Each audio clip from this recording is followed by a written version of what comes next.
What's happening, folks? It's your boy Jack Slack, Fights Gone By podcast 134, and you catch me in a rather jovial mood because Jack Hermansson broke the Filthy Casuals curse. Up until this point, we were 100% in the losing column for Filthy Casual featured fighters, with the exception of Dustin Poirier, but I did Max Holloway first, so we were going with the first fighter I do is cursed.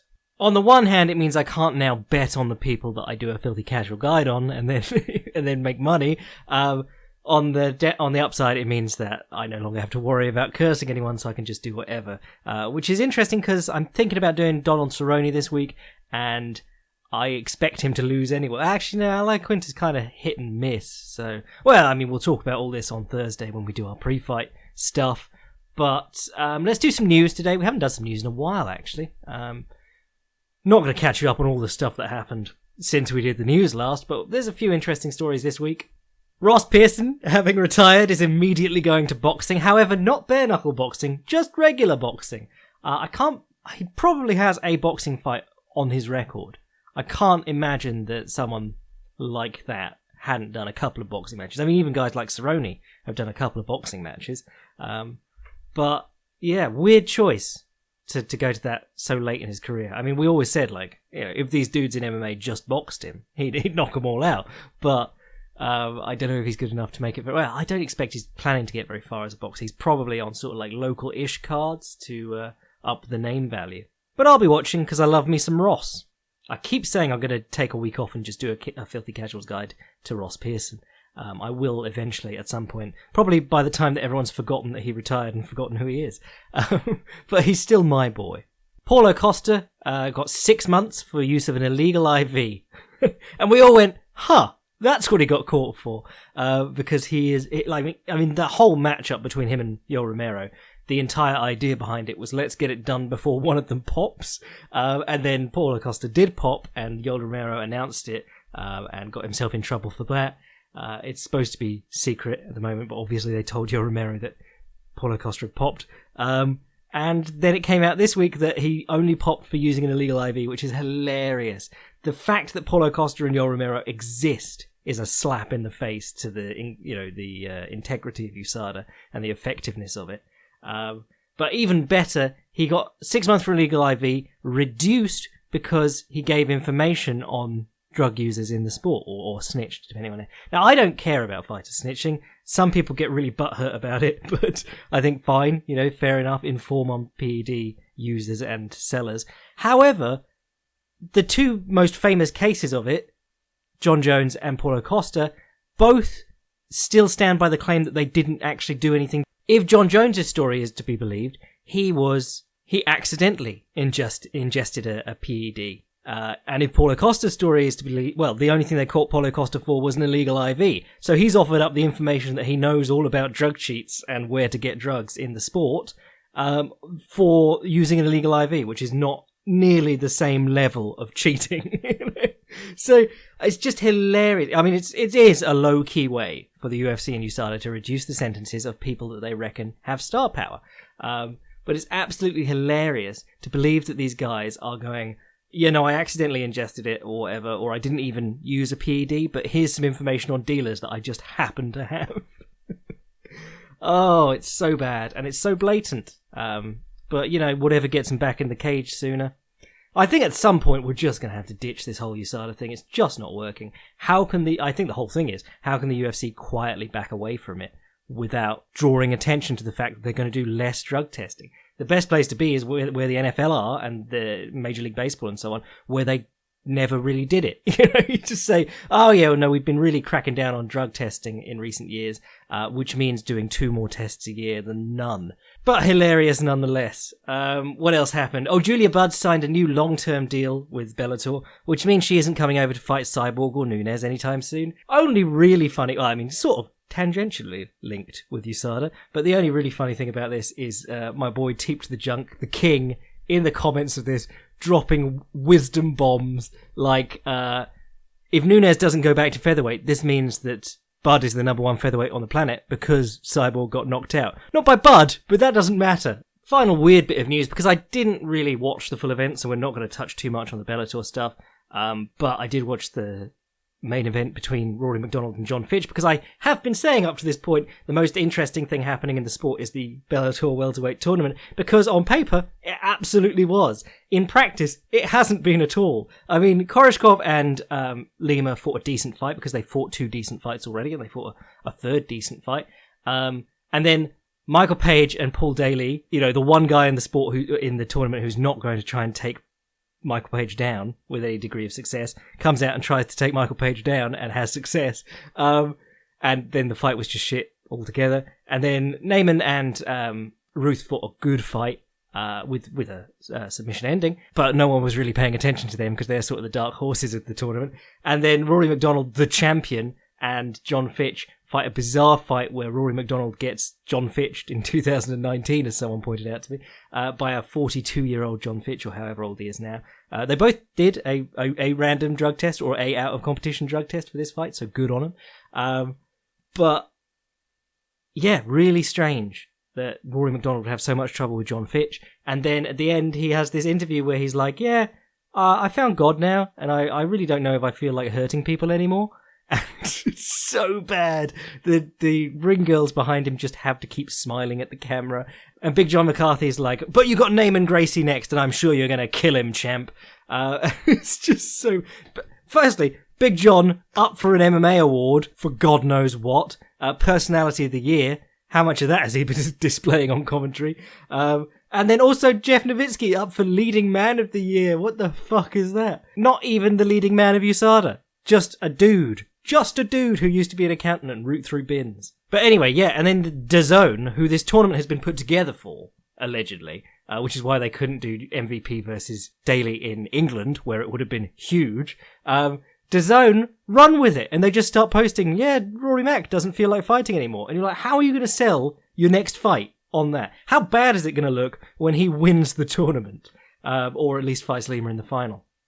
I mean, I like Neyman Gracie a lot, but Rory McDonald can stop a takedown, and he's a passable striker. Neyman Gracie doesn't have John Fitch level hugging you along the fence skills. Maybe Neyman Gracie is the surprise winner of the tournament. I would love that. That'd be great. Some fucking new blood. Anyway, it was all super weird, and Rory McDonald is now a very religious man who doesn't feel like fighting anymore. And frankly, that's fine. I mean, I'm not going to get upset about him not wanting to fight anymore. I'd get upset about him not wanting to fight anymore and then still fighting because he has no other means of making money. I mean, the dude could grapple, he could just teach, he could do whatever he wants. He's been doing this since he was a teenager. Rory McDonald was one of the guys coming into the sport where every time he fought, the commentators would go, he's one of these guys who's come up with all the elements. He's one of the first guys coming through since MMA has been a sport the whole time.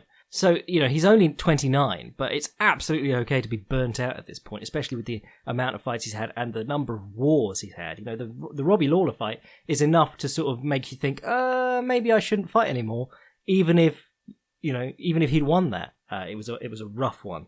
But certainly he doesn't look like the same guy who just handled Tyron Woodley with ease, and that's fine.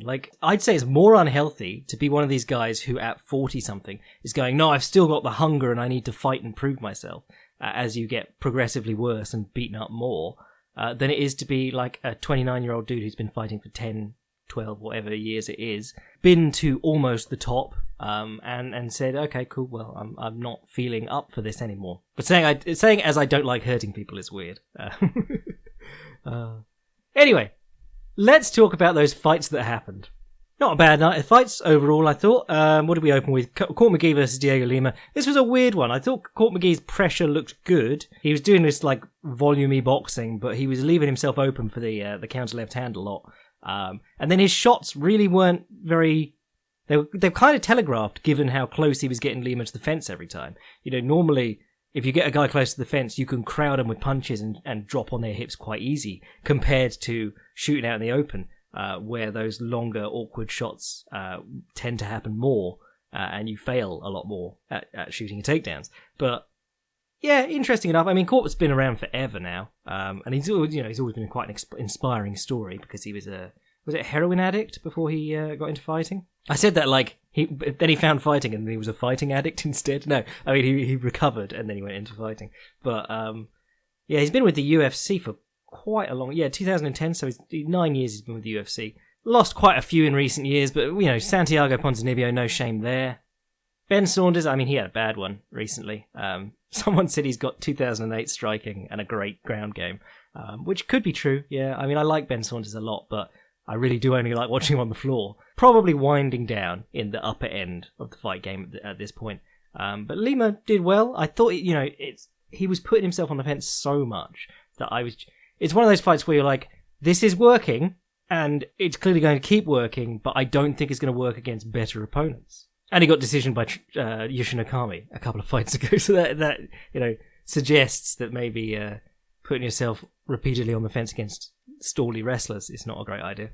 But to be honest, I can't even remember that fight because I blank Yushin Okami fights from my memory. What else happened? Oh, Angela Hill versus Jodie Esquivel. I thought this was a really good performance from Angela Hill. She is at her best when she's got someone who's just going to come at her and maybe isn't as slick taking people down.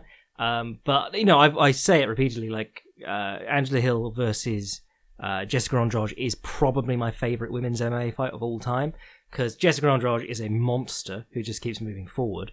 And Angela Hill really moved well in that fight and did some very interesting things. The time she got caught when she stopped to throw the rear leg low kick or something like that, planted herself on one leg or something, committed to being there, whereas she did very well moving and jabbing, throwing the counter right hand. She does a great thing where she'll do an intercepting left knee or switch kick with her left leg and then come down with the right hand, and she did that loads to Esquivel here, but Esquivel obviously not Jessica Andrade, so you don't have to worry about being hammered in the head with a left hook on the way back.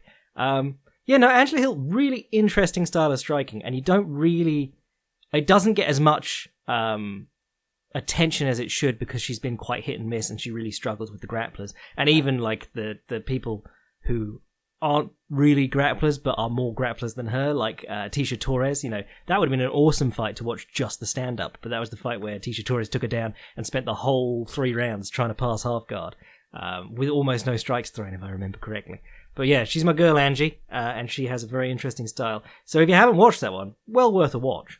Jim Miller versus Jason Gonzalez. We said before this, I was like, Jason Gonzalez is fucking huge. He's going to try and hit Jim Miller in the head with head kicks, and Jim Miller might get on his back and choke him out. And it happened quite quickly.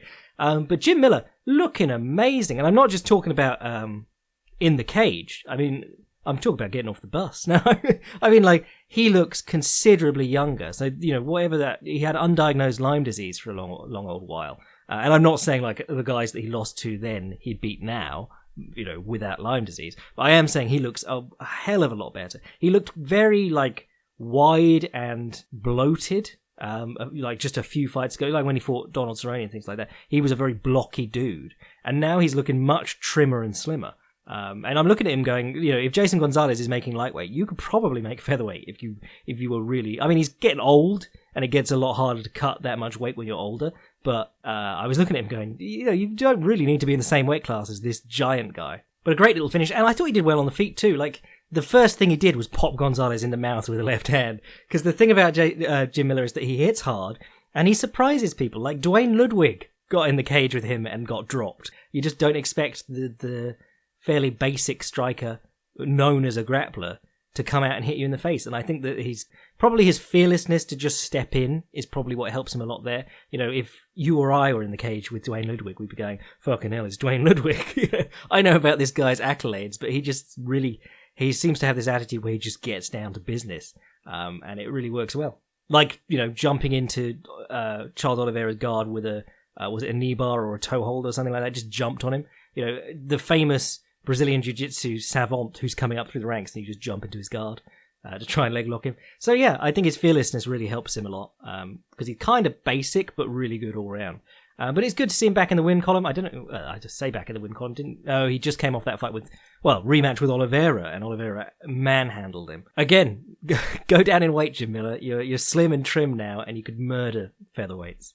Gilbert Burns versus Mike Davies. I had my eyes on this one because, I love Gilbert Burns, but I was also looking at it going, why is Gilbert Burns fighting someone making their UFC debut? And props to Mike Davies, he did a good job. He never really had Burns in any trouble, but he survived trouble well against a really top-of-the-heap black belt. What is he, 2-time Mundial champion or something like that? Very, very accomplished grappler. In fact, one of the better grapplers that Gary Tonnen beat during his little submission-only run.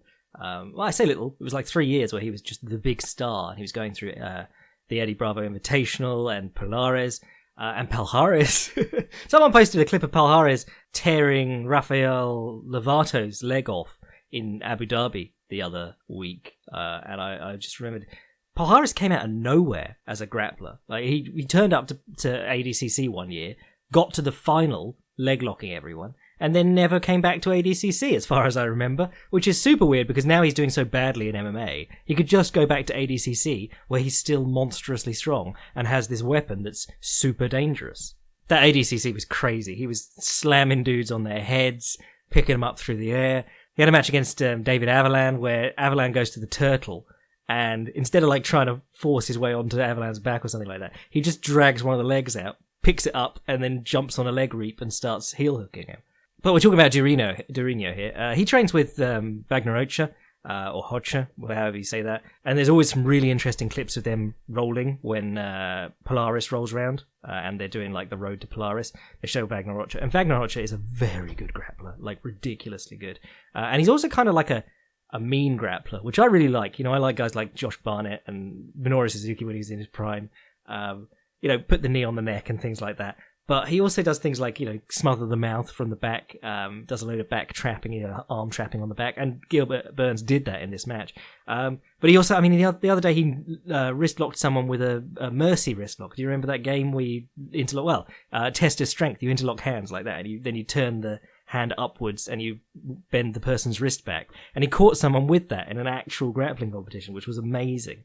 But so yeah, he trains with a very legit top of the top black belt. So the two of them are bouncing off each other all the time. But the reason I think of it is because Roger just put out this series of DVDs on back control, and Burns was using the same sort of stuff from the back when he got Mike Davis's back. Mike Davis, I thought, was doing a good job. You know, Burns would immediately put in the body triangle, which you don't actually see as much nowadays. Guys are so focused on trapping the arm that they like to stay off the body triangle, which sort of locks you in position. And also the other thing about the body triangle is that the guys will tip onto the side with your foot, which is where you get a lot of pressure on your toe, well, pressure on your Achilles and stuff. Sort of like being toe holded, not toe holded, Achilles locked yourself. But yeah, I thought Durinho dealt with that very, very well, as you would expect from like a world-class black belt.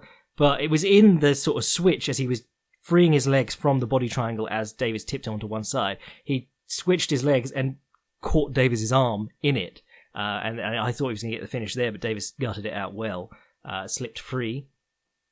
But then when he did catch the choke, it was as he switched sides, which is something that you'll see like the Danaher crew doing a lot. They grab the head and then just pull you over to the other side. And Davis's hand immediately went to the mat, just instinctively, to stop himself from being rolled all the way down onto his front. And that was when Burns caught the choke. But Burns did well with his low kicks in this fight, you know, immediately started causing a problem. They are so legitimate. I mean, I'm writing a Killing the King at the moment, and one of the things that I'm looking at with this guy is like, you could kick that lower leg. That's there the whole time. There's no risk of a takedown. Well, the risk of a takedown is considerably lower, kicking the low leg. And it's just such a nasty kick. Can't be overstated. I mean, Dominic Cruz loves it because he trains with Jeremy Stevens and they're all obsessed with it down there. But he talks about it a lot on commentary. And if it bothers a guy like him, who's very, very elusive, it's probably a good idea to invest in doing it. But I'm just mad about Durinho anyway, because I think he's got 3 arm bars in the UFC. And who the fuck arm bars in the UFC? You know, I mean, we had Rousey, but that was a very specific style that worked specifically into the arm bar, because it was like she was a one martial art fighter in a division of other one martial arts fighters, and she just did the thing that she'd always done. It's very hard in the men's divisions and, you know, or rather established divisions that have been around for a long time to arm bar people consistently. Really, the only guys who were famous for it are like Sakuraba used to score loads of arm bars. One thing I didn't really like about Burns was that he was doing a couple of like long right uppercuts, which I can't remember who he hit with an uppercut and knocked out, but he was really reaching for it. And you don't really like to see dudes reaching for the long right uppercut. Jack Hermansson was doing it in the main event, and I was like, please don't become the new Alexander Gustafsson. I like you so much more. I mean, Gustafsson is actually very good with the long right uppercut, and he gets away with it really well. But the danger is always there of getting left hooked. And of course, if you don't have nice combinations to follow off it, which Burns really doesn't a lot of the time. You're using the least effective tool to get to the opponent over distance, you know? Using the butt of your screwdriver to hammer in a nail. But enough about Jirina. I mean, really what needs to be said is that Mike Davis is a tough dude, and that's a crazy fight to take coming into the UFC. So they'll give him another chance, but imagine being like, yeah, I'll take Gilbert Burns in Florida, where he trains and will be the favourite of the crowd. And also, he's been on main cards and fought top 15 lightweights. So you don't really get a ton of attention, and also you're fighting an absolute monster. Skip the Esparza fight, because I always skip the Esparza fight. Sorry, guys. I watch a lot of these the morning after, but I actually was awake. I woke up and I was like, what's on? Andrei Arlovski fight was on. Back to sleep immediately. It was great. But yeah, this was shit. Every Arlovski fight is shit at the moment. If he doesn't knock the dude out, it's really boring. I mean, I love Arlovski as a person. He's a really cool guy. And I loved watching him knock dudes out back in the day. If you remember the like short Affliction run, I mean, the Affliction was only 2 events and then it tanked. But if you remember like that sort of era of Arlovski where he beat Rothwell and Nelson and a couple of other guys, he was really slick. He was firing in combination. He worked quite well, and I think it was partly the influence of Freddie Roach, but he put it all together very well, and he was striking really nicely, using a great inside low kick to set stuff up. And he's sort of gone through phases of just like whether he wants to be a technical striker or whether he wants to just throw his right hand. And we're sort of into the stage where he just sort of leans on dudes on the fence now. Augusto Sakai got the decision. People were upset about the decision, saying that Arlovski was robbed. Arlovski gets $500,000 every time he fights to lean on dudes. So he's never being robbed, guys. They'll give him another fight, you know. I mean, he's had a couple of... I think the Tuivasa one people were upset about too. He's had a couple of close decisions that might have gone his way. But it's good that he's not getting knocked out, because there was a while where they had to ship him off to like Poland and stuff to fight because they were worried about trying to get him licensed on US soil because he lost like 4 of his last 5 by stoppage. And when Arlovski loses by stoppage, it tends to be ugly. You know, if someone saw that on a video, they'd be like, maybe let's not license this guy. Sardo versus Saunders was good. You know, not a lot to say about that. Just Ben Saunders, once the ground stuff stops working, he's a little bit limited and then gets stopped. Roosevelt Roberts versus Thomas Gifford. I enjoyed this one a lot. Firstly, I looked at them and I was going, what the hell weight class is this? These two dudes are emaciated. And it turned out it was lightweight, but they were both very tall for the class. So you got these two like skinny kids. It looked like one of those videos of a fight in a high school. You know, they just needed those really long t-shirts, both of them, and then it would have it looked perfect. But what were they saying that Gifford fought on the Mayweather Maidana undercard? Because I was thinking Roberts has some nice boxing, but if Gifford, I was very confused if Gifford was the one that was a professional boxer, because he was not very slick on the feet at all. But he was really annoying on the ground, and I was watching this just going, oh, fuck you, Thomas Gifford, and everyone like you, because they are the people you hate most to roll with. The people who could just throw their legs up once you get past their guard and go, no, actually, you're back in my guard, but also I'm upside down. It's just the worst to have to deal with. Let me pass your guard and then fight from side, flattened out side control like a man. No, Gifford's ground game looked fun, and then he put him upside down closed guard, and I was just like, oh, fuck you, buddy. Keenan Cornelius hates that position. He's like, that's the one position I need to avoid above all others, because there's not a lot you can do from there. But luckily, Roberts managed to sort of like cross-face flatten him out while he was upside down, so his shoulders were like on the mat, but his waist was turned downwards, so he had to let the legs go, otherwise he'd hurt his own back. But I thought Roberts' hands looked really good while he was backing up. I mean, he was the one getting the takedowns. He was the one scoring right hands. Gifford was really just doing Gumby stuff on the ground, which is impressive in its own right, but I don't think you're going to win any fights with it. Unless you pick up that armbar / triangle. So eyes on Roberts, because I enjoyed him a lot, and now, what is he? He's 8-0 now. Then you had the one that I was touting as the best fight on the card last week.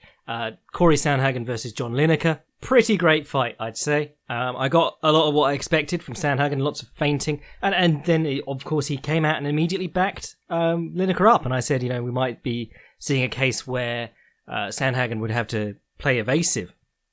But no, went straight at him, kept John Lineker from pressuring. Used the jab well, used the low kick well, even hit the body well on such a short dude. I mean, if someone walked into the room while you were watching this matchup, you'd be like, that is a comical mismatch. Why is this dude fighting someone who's 8 inches shorter than him?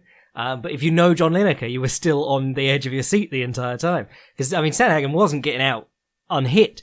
And I was saying afterwards that I thought props to John Lineker, because I had him down, I've had him down for years as walk forward, swing straight arms at people, and then grab a guillotine if they shoot on you. And he actually did some clever stuff in this fight. He was standing back and letting Sandhagen come to him and then trying to counter. There's a lovely bit where he pulled his leg out of the way of a fake shot or a low kick or something, came back with counters immediately, doing a really interesting job of closing. Well, you can go towards someone and try and get inside their reach, or you can hold back and make them reach for you and then move in at the same time and make them give up their reach.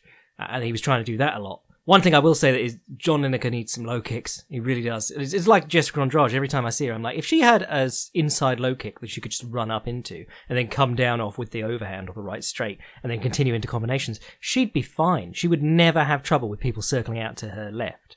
But Lineker doesn't have that, and neither does Andrade.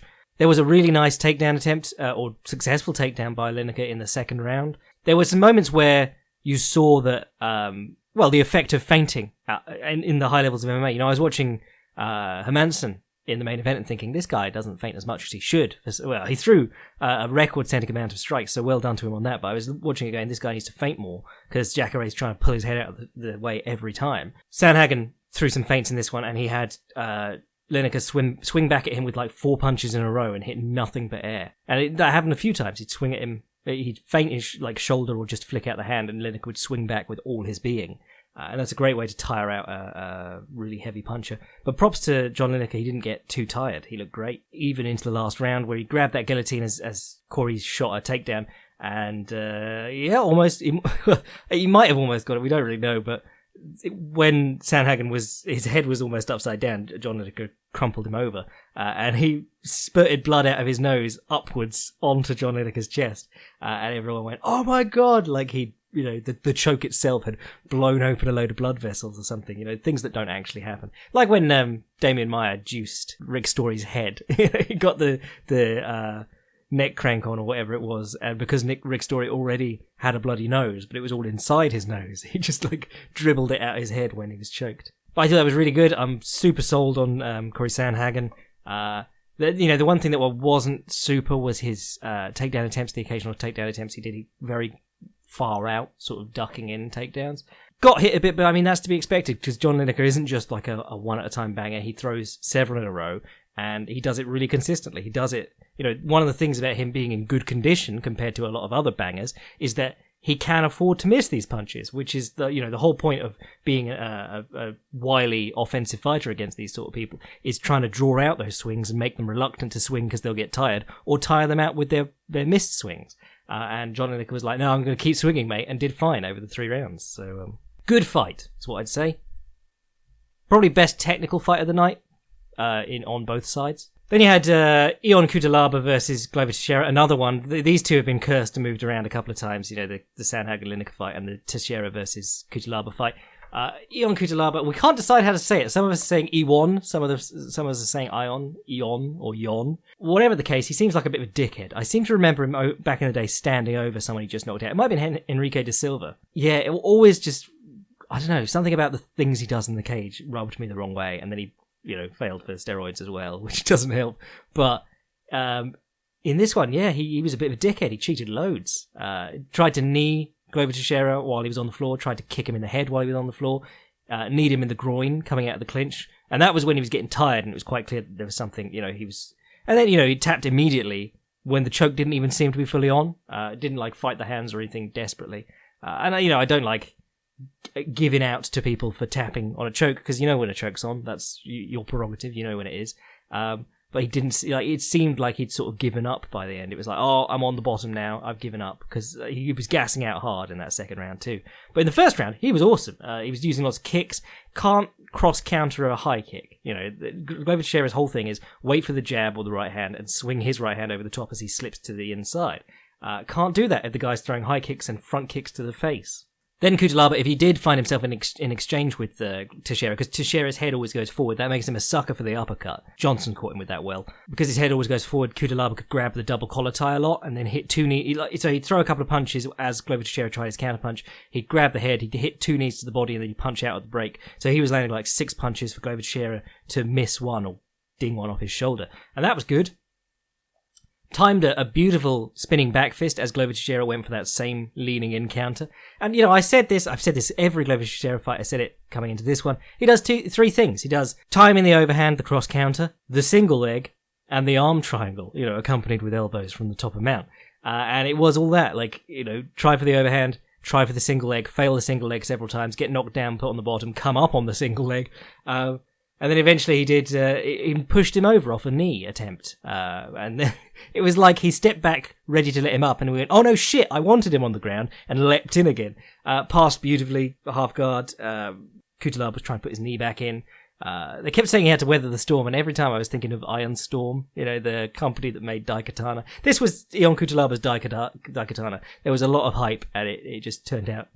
Well, to be fair, he had more success in the beginning than Daikatana had. Daikatana, if any of you bought Daikatana back in the day, did you have trouble with, the brightness setting on your screen? I couldn't get the screen fucking bright enough to see anything that was going on.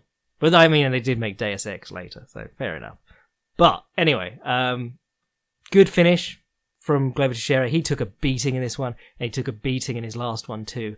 We're getting to the point where I'd like to see him just sort of hang it up, because, he's still good enough, or tough enough and skilled enough all round that he can beat these guys, but he's just taking more and more damage, and he's never getting another title shot, so, maybe he's making lots of money. Mike Perry versus Cowboy Oliveira was good fun. Cowboy Oliveira digging in those long body kicks, the front kick to the body he's really good with, hitting him with, loopy straights. Didn't cheat in this one. I always accuse, I don't accuse, I point out that he fights dirty a lot of the time, downward elbows, fence grabs, things like that. But he fought fairly clean in this one. Perry, has moments of really sharp thinking in the cage. He'll go, oh, I can knee him now, in a position where you'd be like, oh, I wouldn't even think of kneeing him there. Elbows on the break beautifully, things like that. And then other times he just goes back to swinging. But he really did. He got the timing eventually on Oliveira and caught him. And then started having success in the second and third rounds. A lot more success than he'd had in the first round, where he was pretty much getting tooled up. Greg Hardy versus Dmitry Smolyakov. Who the fuck cares?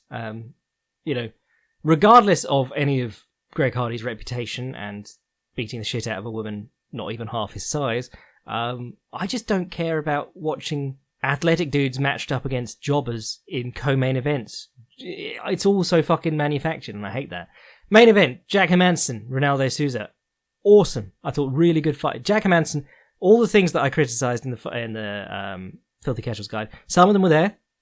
But he had added the jab. He added the jab really well. And he'd done it in the space of one camp. Well, not even one camp. He came straight off the Dave Branch fight into this one as the replacement. But looked really good. Kept a really high pace and a high volume. His takedowns were a little bit again, those long out reaching shots. Souza's takedowns have always been long diving things. And I honestly feel bad about not seeing him having a better chance in this fight to begin with. Because, he's a very good wrestler. It makes sense that as Souza doesn't really set up his shots, he would be able to stop the takedowns. And Souza has a real habit of waiting on his opponents when he's striking. He likes to throw one big counterpunch. He barely uses a jab, barely uses combinations. Third round, he starts throwing a combination, and he starts mauling Hermansson. And it's only 2 punches at a time each time. He does amazing stuff with that left hook to the liver, right straight down the center. That is such a good combination. And he was lighting Hermansson up with that. And then immediately, 4th round, he lets off the gas. And I think part of that was that Hermansson came out, ran at him, and immediately tried to take him down.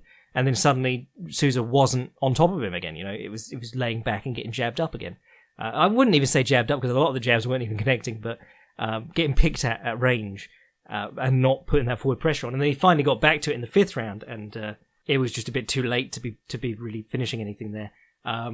First round, he got clipped coming in, after a lazy, long takedown. He got hit by a flurry of punches from Hermansson as he was on the fence. But yeah, didn't really get to see much of Hermansson on the bottom.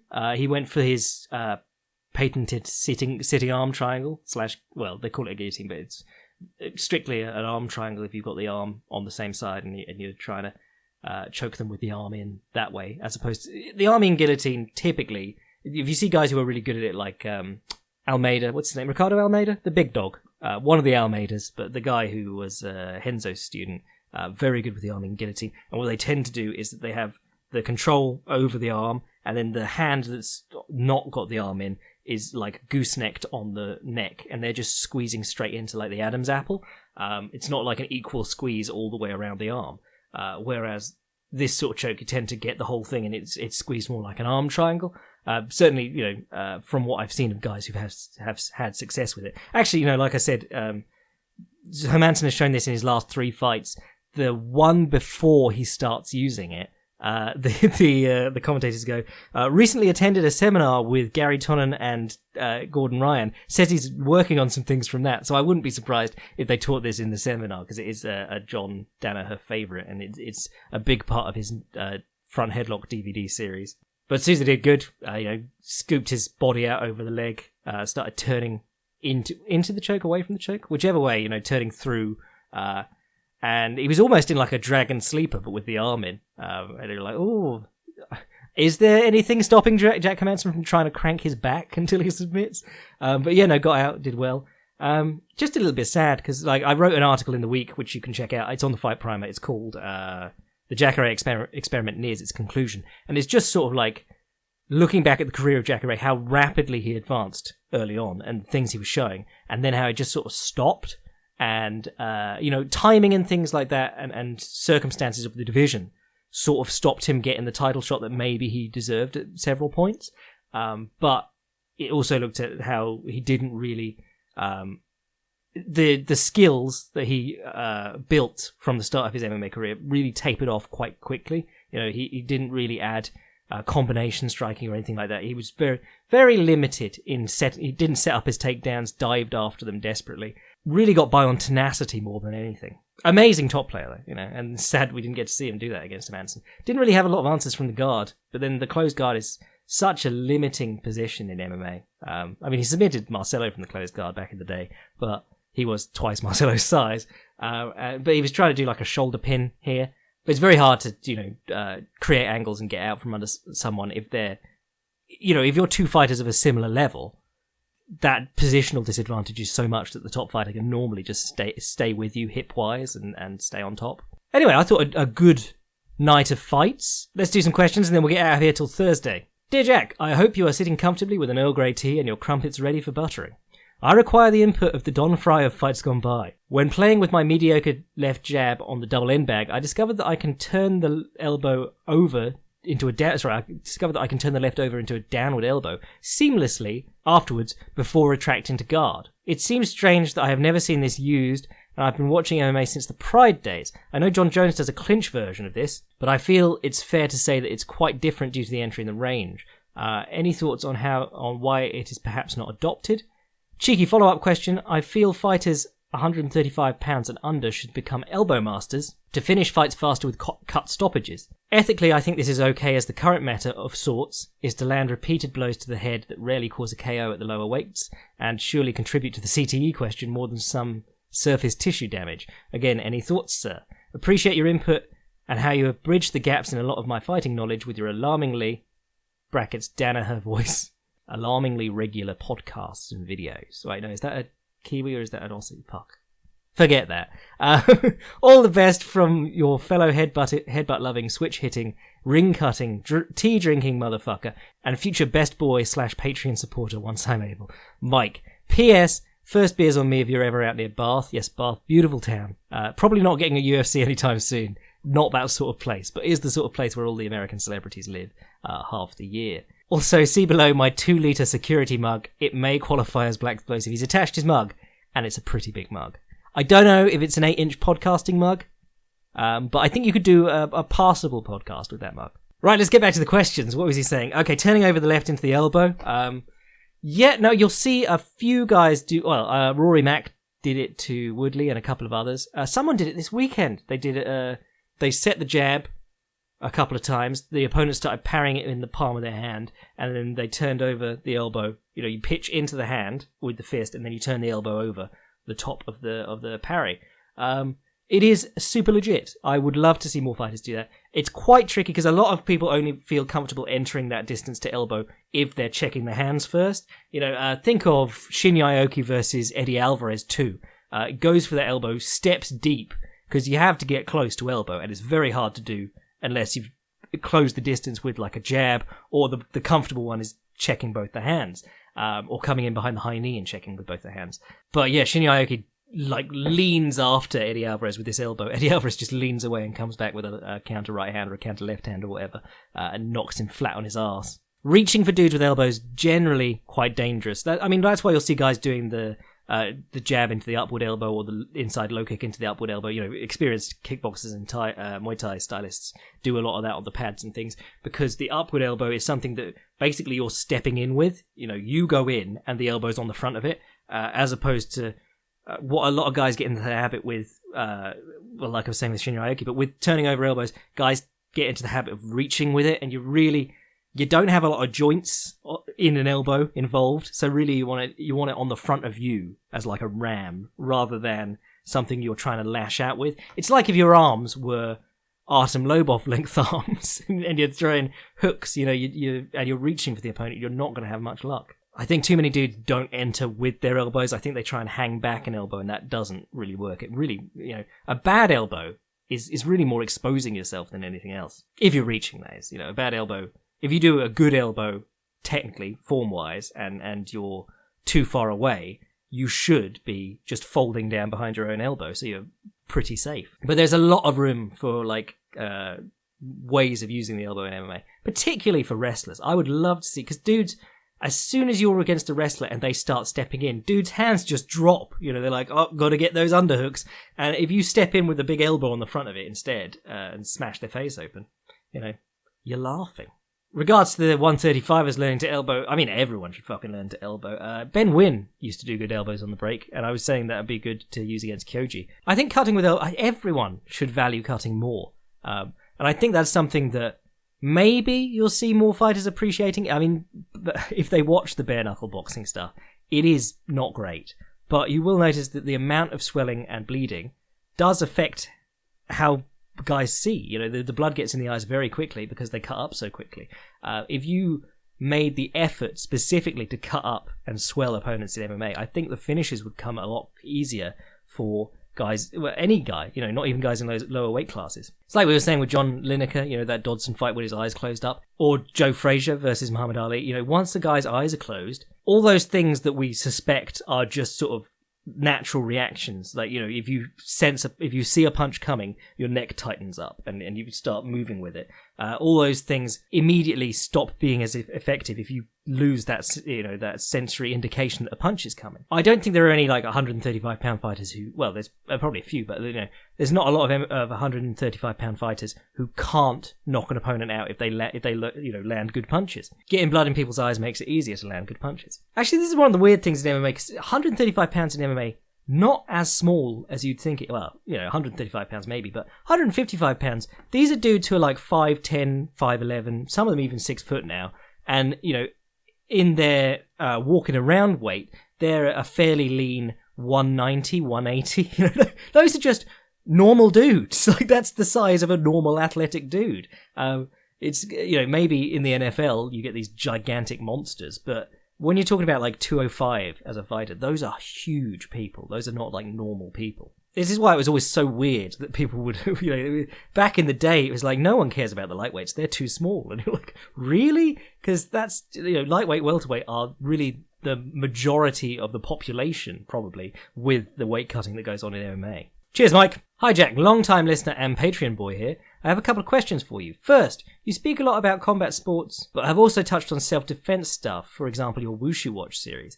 I find that despite the amount of nonsense out there are people with a lot of practical experience that write very interesting content about everything around self-defense that isn't physical. For example, Rory Miller, Mark McYoung, I've never heard of him, go into great detail about both the psychological cost and the legal implications of defending yourself or others. Are there any people who produce content about self-defense that you think are worth reading and watching? If so, why?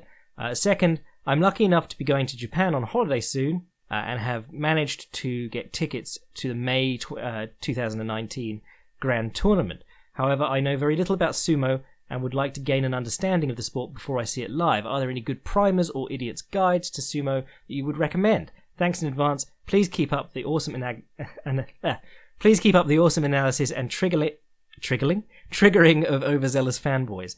In Robert Whittaker's name, John. Cheers, John. Self-defense stuff, I think, is a really mixed bag. Because I think if you make your career out of self-defense, it's kind of... You keep having to make stuff up, you know?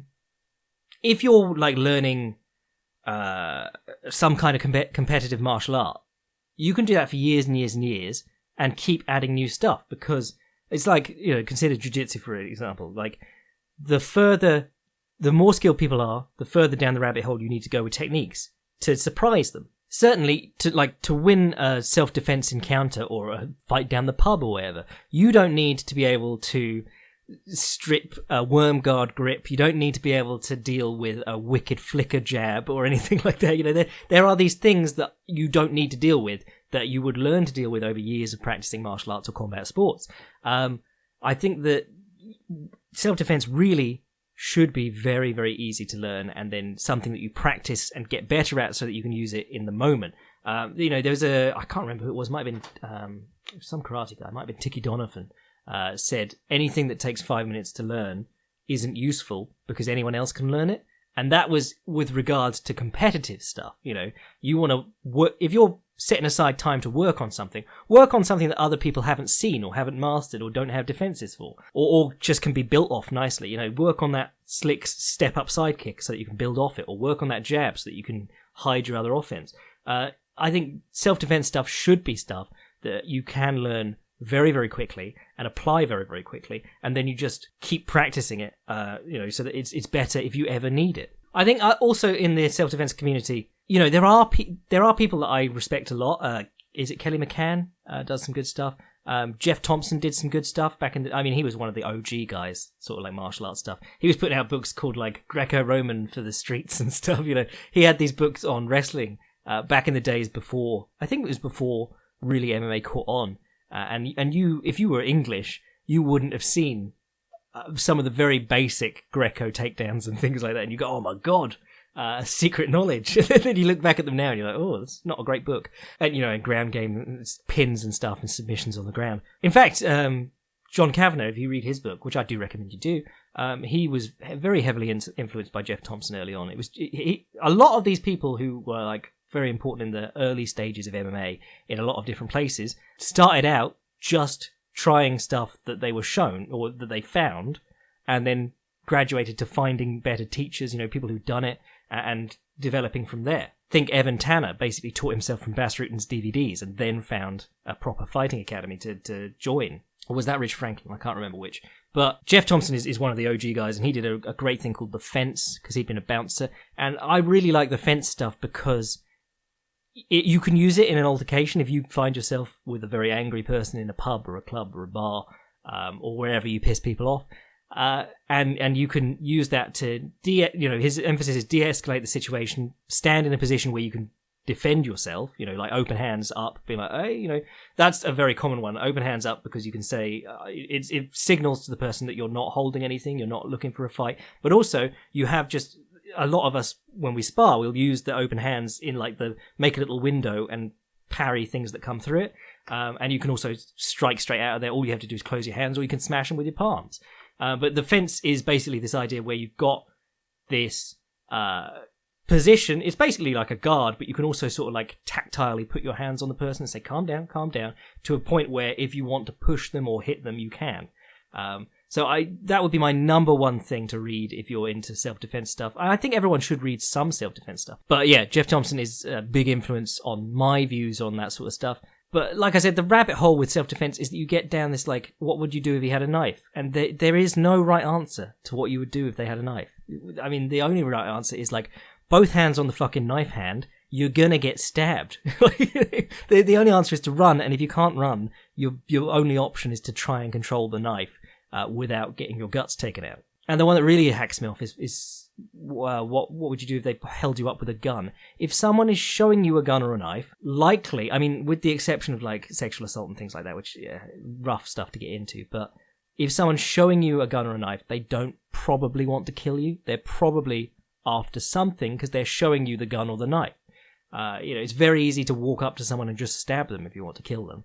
And there aren't very many people just out trying to kill people. And, you'll see, like, men in the streets swinging a knife around from time to time. But, the solution to that is don't walk in on the man swinging the knife around. A lot of these problems are things that are manufactured in situations where a lot of the times the person will just want your wallet or just want you to take some money out of the cash machine. And I think that's important to say that there are times when it's not necessary to be a hero. But, like, Hicks and Gracie now sells fucking gun disarms. And you're like, why? Even in, like, the military, when they do any hand-to-hand stuff, it's mainly to build confidence. They don't give a fuck about actually producing hand-to-hand excellence, because if you are in that situation, you're pretty much, if you're barehanded 50-50, any complicating factors like more than one of them, or you're outnumbered, or they have a weapon, pretty much up shit creek. It's not the job of a soldier to have to fist fight his way out of situations like that. I think a lot of the most interesting stuff in self-defense is, there is some interesting stuff about, like, self-defense law, because that changes from place to place. Some places have, like, a stand your ground law. In Britain, I think most of the laws it's self-defense until you start giving the guy a kicking on the ground. And I'm sure there are exceptions to that, like if he's got a knife and he's crawling back towards you. But I don't think those are the things you aren't going to need to think of in the moment. I think most of the important stuff about self-defense is remembering to do the clever thing beforehand. Tell someone you're getting in this cab. Tell someone that you're walking home. Don't walk home down the shortcut with no lights. Walk home down the lit street. That's more important, I would say, than any legal considerations of defending yourself. But then in America, you've all got guns. So you just get yourself a concealed carry license and work from there. I do Jeff Thompson was a bouncer, so there's always something interesting learning from bouncers, because they do have smashed bottles and knives and things pulled on them, and they have to deal with it. And part of that, they'll always tell you the best things are like, outnumber the person. If someone's got a knife on you, have a friend. That's probably the solution. Pick up a chair, swing it at them. But there are so many interesting things from bouncers. I knew a bouncer back in the day who said that his number one technique was that before he came out, he wore a big coat like a lot of bouncers do, with like the big double lapels, the big leather coat. And he said the number one thing to do is to just put pins through your lapels. Because the number one act of hostility he'd meet from most people was them grabbing him by the collars. And they'd immediately go, ah, and look at their hands when they grabbed him by the collar, because he'd have these, sewing pins stuck through it. I mean, I could go on a fucking black hole ramble about just things I've learned from bouncers and shit over the years. There's so many interesting things like that. But self-defense, I'd say Kelly McCann. You mentioned Rory Miller. I've seen some of Rory Miller stuff. That's good. Jeff Thompson is the number one, the OG, the daddy. And, take away from it mostly that don't train for self-defense. Have some things in case. Training for self-defense is like the dudes who wear all camo, call their style something combatives, and they're like, yeah, well, we're just waiting for someone to pick a fight with us. Cheers, John. Man, I've run over today, and I don't think I even talked about 1FC's new shady shit, where they've decided to make sure all the managers they deal with are accredited by them. And their criteria for being accredited are like, you've got to live in Asia, you've got to have a degree, you've got to have done this, blah, blah, blah. Basically, it's what Frankie Carbo did with boxing in the 40s. Make sure that you own all the managers, and then, you can decide who gets what and how much they get paid for it, because you're negotiating with someone who works for you. Anyway, if you want to send an email to the podcast, fightsconebypodcast@gmail.com. Subscribe to the YouTube channel so you can see the Filthy Casuals guides, which I do for fun and are not monetized. If you want to support the podcast, get in on the Patreon. We've got history lectures that we do every month. There's another one coming in tomorrow, hopefully. And if you want to see what I'm up to at any time, read the Jacare article and stuff like that, go to thefightprimer.com. I'm your boy Jack Slack, and I will catch you Thursday. Cory Sandhagen's buttery smooth hands bless.